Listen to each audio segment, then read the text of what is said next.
Imagine a man worth $1.1 billion planning to travel across Europe in a 1960s vintage bus. Bernard Arnault once called him a living god, but the tennis world simply called him the greatest of all time. But here's what nobody talks about.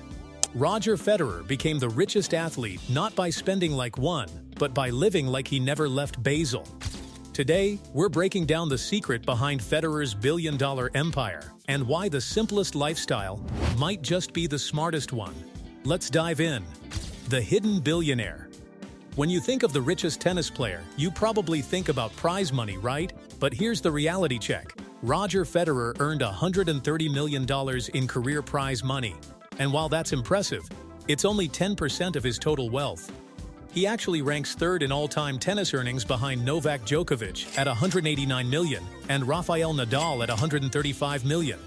So how did the guy who earned less on the court become worth over $1 billion? Here's the secret. 90% of Federer's wealth came from off-court ventures. Let that sink in. To put this in perspective, LeBron James, one of the savviest athlete businessmen alive, earns under 60% of his income from endorsements, while Federer earns over 90%. No other athlete in any sport matches this ratio, and Forbes didn't just notice, they called it an unmatched sponsor portfolio. This strategy launched Federer into one of the most exclusive clubs on earth. He's the 7th billionaire athlete in history, joining legends like Michael Jordan, Tiger Woods, LeBron James, Magic Johnson, and Junior Bridgman. And he's the 2nd billionaire tennis player ever after Ion Iriak, a former player turned investor. But here's what's crazy. In 2020, at age 38, Federer became the highest-paid athlete in the world. Even wilder? 1 year after retirement, he was still the 10th highest-paid athlete globally. Most athletes fade when they retire, but Federer's wealth engine kept running. So how did he do it? The $300 million gamble. Let's rewind to 2018, when Roger Federer was 37 years old, an age when most tennis players are thinking about retirement. And then he does something shocking. He signs a 10-year, $300 million deal with Uniqlo and walks away from Nike after 20 years. The sports world lost its mind. Experts called it a career mistake, while others said it caused image damage. And the consensus was that it was the wrong move at the wrong time. But Federer saw something nobody else did. And here's the difference. Nike's deal only paid if he kept playing, but Uniqlo's deal pays $30 million per year whether he played or not. This wasn't just an endorsement but an exit strategy. Federer later said, "You saw me well, but I saw myself better." He wasn't planning for the next season, but for the next chapter. And that brings us to his biggest bet yet. In 2017, Federer sat down for dinner with the founders of On Running, a Swiss footwear startup founded in 2010. Most athletes would have signed an endorsement deal and called it a day, but Federer did something different. He took a 3% minority stake in the company. And guess what happened next? Today, On Running's market cap is $15.2 billion, and Federer's stake is worth approximately $456 million. That's more than 3 times his entire career prize money from a single investment. And he's not just a silent investor, he's involved in product design, strategy, and brand direction. It's his largest personal investment, and it's paying off massively. But Federer didn't stop there. In 2012, he and his agent Tony Godsick founded Team 8, a player management agency. Today, Team 8 represents some of the biggest names in tennis, including Coco Gauff, Alexander Zverev, and Grigor Dimitrov. But their most impactful creation is yet to come, the Laver Cup. It's a team-based tournament, Team Europe versus Team World, that completely modernized the tennis presentation. Think entertainment-driven, star-focused, high-energy format. And it worked. The first 3 editions were media sensations, reaching audiences far beyond traditional tennis fans. Federer didn't just play the game, but rebuilt it. Now let's talk about how he became the most trusted name in sports marketing. The sponsor fortress. Most athletes have one brand identity, but Federer had 5. Elite athlete for Wilson and Uniqlo. Cultured gentleman for Rolex and Mercedes-Benz. Global multilingual figure for Credit Suisse and Modern Chandon. Swiss national icon for Lindt, and thoughtful, refined personality for Gillette. This wasn't accidental, but strategic. Federer didn't just get sponsors but embodied multiple premium identities that brands could align with, and he built long-term partnerships that most athletes can only dream of. Let's break down the heavy hitters. Rolex, where he's been an ambassador since the early 2000s. He earns over $1.5 million per year and always wears a Rolex during trophy ceremonies. His watches are hand-picked to match each tournament, and his personal collection is worth over $300,000. But here's the crazy part. Even in the most emotional moments with tears streaming down his face, he never forgets to wear his Rolex.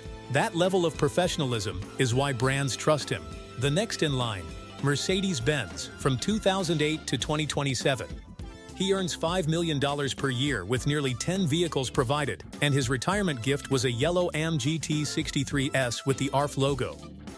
In simple terms, Federer has a luxury car collection without spending a dime. And Credit Suisse paid him $20 million over 10 years after he signed in 2009. Moreover, Mott & Chandon is particularly interesting because in 2018, they released a limited edition with only 20 bottles at $23,000 each. But all proceeds were donated to their foundation. Notice the pattern? 15+ years of relationships with every major brand.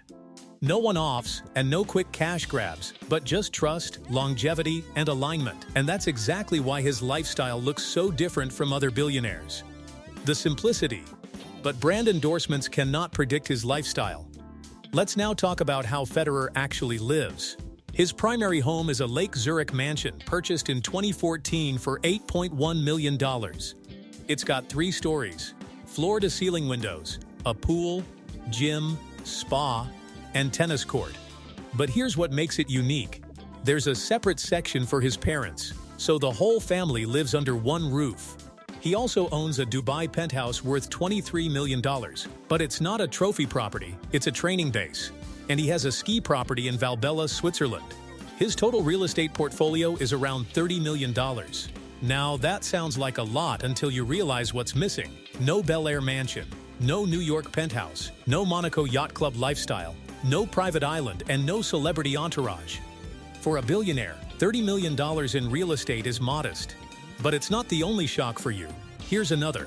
Federer has access to NetJet's private jets as part of a sponsor partnership, and he used them extensively during his app tour days. But his retirement plan left everyone stunned. Travel Europe in a 1960s vintage bus. Yes, that's not a typo. A man worth over $1 billion wants to drive around in a vintage bus with his family. That's the symbol. Experience over status and comfort over flash. Federer's style is minimalist elegance. His wife Merck acts as his style advisor, and fans rate him 10 out of 10. But the most famous mishap happened in 2007 when he wore his Wimbledon trousers backwards in the final. Besides this, his standout moment was at the 2017 Met Gala, where he wore a Gucci King Cobra tuxedo described as business in the front, party in the back. But day to day, his style is clean, elegant, and understated, and what he doesn't do is media flexing. Federer's favorite destination is the Maldives.